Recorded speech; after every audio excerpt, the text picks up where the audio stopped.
আর দলপতি নেতা নকিব এদেরকে বললাম তোমাদের কাছে আমি আল্লাহ অঙ্গীকার নিচ্ছি, ওয়াদা নিচ্ছি, এই প্রতিশ্রুতি নিলাম, আল্লাহু ইন্নী মাআকুম, অবশ্যই আমি আল্লাহ তোমাদের সাথে সঙ্গে আছি। বলেন সুবহানাল্লাহ। আমি আল্লাহ তোমাদের সঙ্গে আছি, সাথে আছি। তোমাদের সাথে দেখা আমার হবে না, আমার রহমত তোমাদের সাথে থাকবে।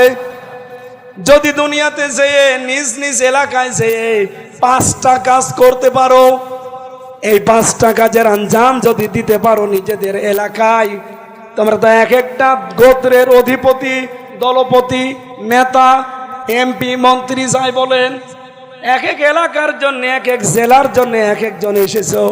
12টা